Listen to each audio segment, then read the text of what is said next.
Frau Kramell, Sie erlebten im Jahr 2003 eine Nahtoderfahrung. Wie kam es dazu? Ja, das war an einem Samstag, das war der 4. Januar 2003. Die Situation mit meinem damaligen Ehemann und meinen Kindern war sehr schwierig und ich war als Person nicht mehr existent. Es gab dann einen entsprechenden Vorfall beim Frühstück. Ich bin dann noch ins Bad gekommen und im Bad bin ich dann zusammengebrochen. Und ja, dann war plötzlich nichts mehr, wie es vorher war.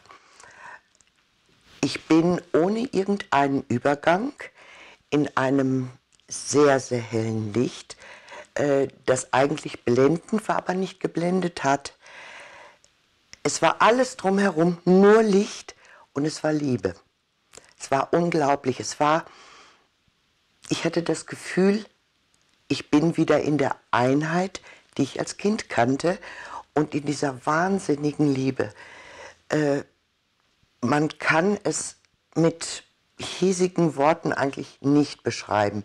Das ist absolut nicht möglich, das gibt es hier nicht. Aber das war ein Nachhausekommen und ein absolutes Richtigsein.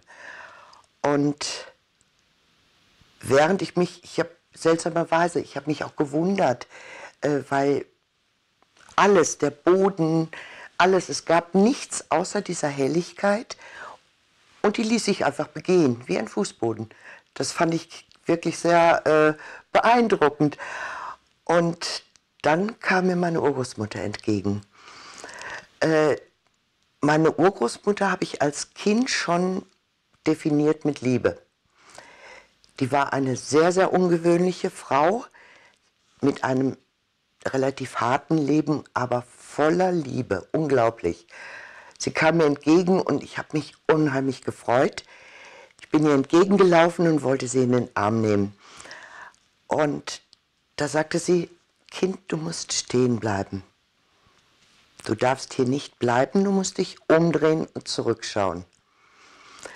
Ja, und dann habe ich es mit Petrus gehalten. Ich bin nicht brav gewesen, ich habe mich nicht umgeschaut und ich habe mich dreimal geweigert. Und mit jeder Weigerung wurde mein Gewissen immer schwerer, weil ich wusste, dass ich meine Kinder da habe und die in einer Situation zurücklasse, die ich nicht verantworten konnte. Und als ich mich dann endlich umgedreht habe, sah ich meine Kinder, die neben mir knieten, links und rechts.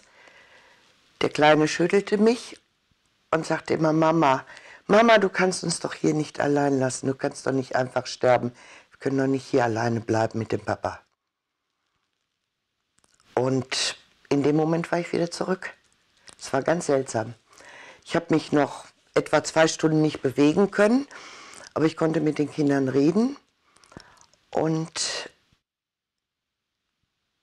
ja, ich konnte dann die Entschlüsse fassen, die in dem Augenblick unseres Lebens ja eigentlich lebensrettend waren. Das war mir vorher überhaupt nicht mehr möglich. Und ich war wieder ich. Ich hatte mich völlig verloren. Und dieses Erlebnis war ein Nachhausekommen, denn das hatte ich als Kind so. Und Leben war wieder möglich. Und in dem Moment habe ich das auch alles nicht so verstanden. Ich habe es nur erlebt. Verstanden habe ich es erst im Laufe der Zeit und immer später. Und dann sind mir auch alle Zusammenhänge klar geworden, die ich in dem Moment noch nicht haben konnte. Aber das war so der Kraftschub, der nötig war, um uns aus einer unrettbaren Situation zu holen. Und das alles ist passiert, obwohl ich eigentlich nicht lebensbedrohlich krank war oder irgendwas. Ich war einfach nicht mehr da.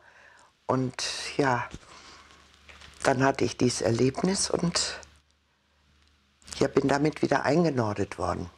Wie haben Sie Ihre Urgroßmutter wiedererkannt? Wie haben Sie sie wahrgenommen? Hatte sie eine Form? Ja, ganz förmlich. Meine Urgroßmutter war ja eigentlich meine Tic-Tac-Oma. Die haben wir alle so genannt. Und sie sah aus wie ich sie immer kannte. Meine Urgroßmutter hatte eine blaue Nasenspitze, weil sie ihren Mann lange gepflegt hatte, der Darmkrebs hatte. Und aufgrund einer Wunde und des Eiters, der dann da reingekommen war, hatte sie eine blaue Nase. Und sie hatte ihren anthrazitfarbenen Kittel an. Der war so zum Wickeln, vorne dann mit einer Schleife. Und darauf waren hellgraue Blümchen. Und das war eigentlich ihr Lieblingskittel und so lief sie immer rum. Füße habe ich nicht gesehen, nur so ab knapp unter dem Kittel. Und sie hatte so einen ganz speziellen Blick.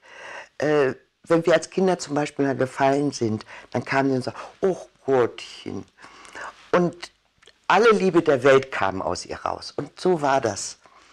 Und es konnte niemand anders sein, das war sie. Sie hat so gesprochen, sie hat so aus den Augen herausgeschaut. Die äußere Erscheinung war gleich, ihr Knötchen hinten in den Haaren war gleich.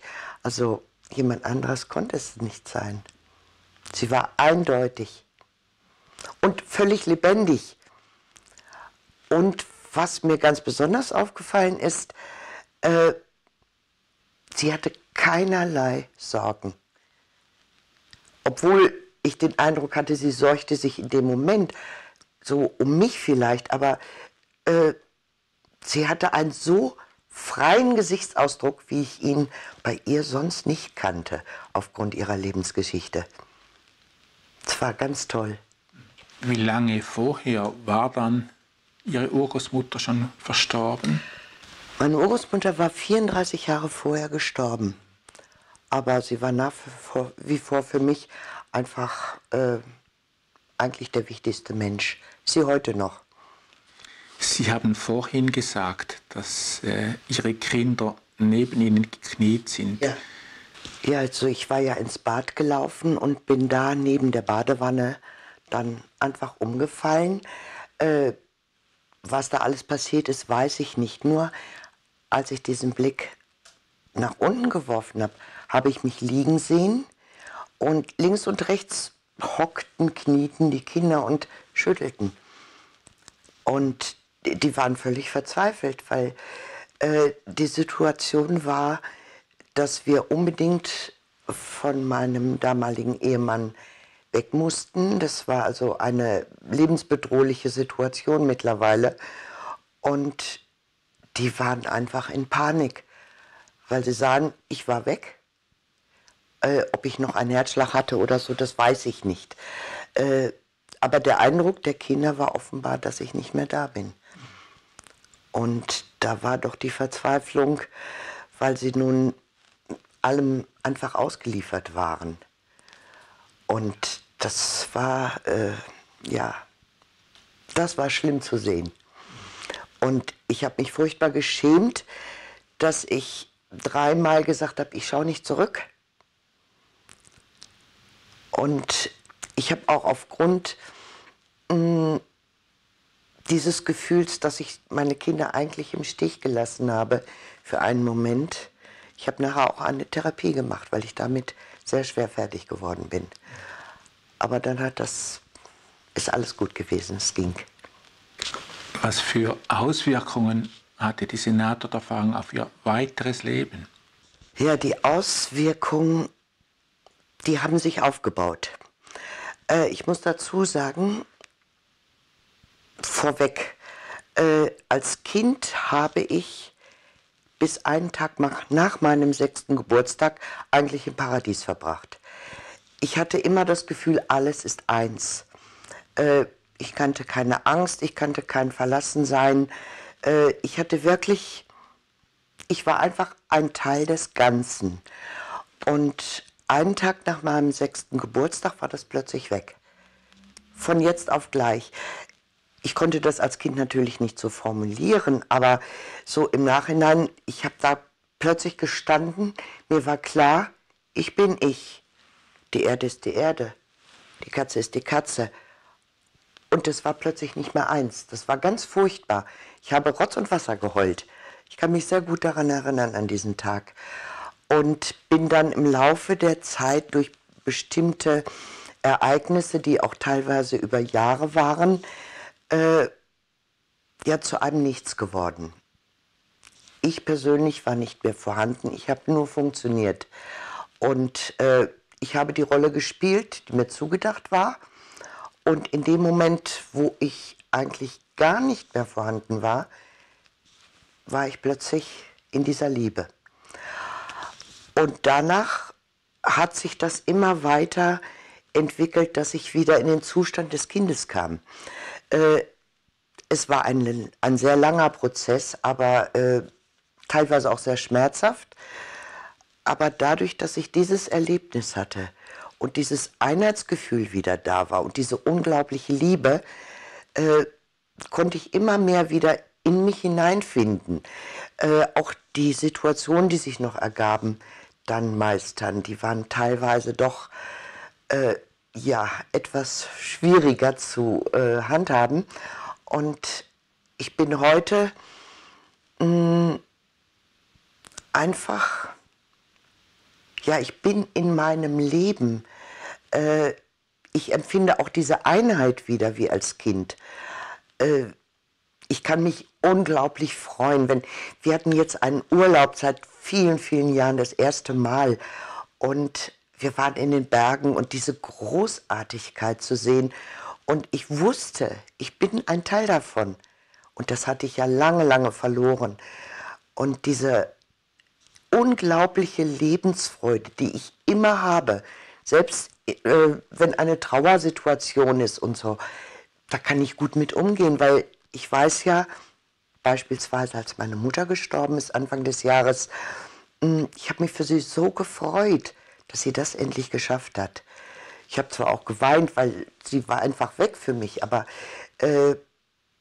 dieses Gefühl, dass wir alle richtig sind, egal was wir hier mitmachen, wir gehen dahin, wo einfach alles gut ist. Und das bestimmt heute mein Leben in jedem Bereich. Das hat sich dann so im Laufe der Jahre entwickelt, weil vieles habe ich auch erst im Nachhinein verstanden. Immer so schön häppchenweise. Und ich denke, vielleicht kommt auch noch mehr Verständnis. Aber es ist ein wirklich wunderbares Leben mit dieser Erfahrung.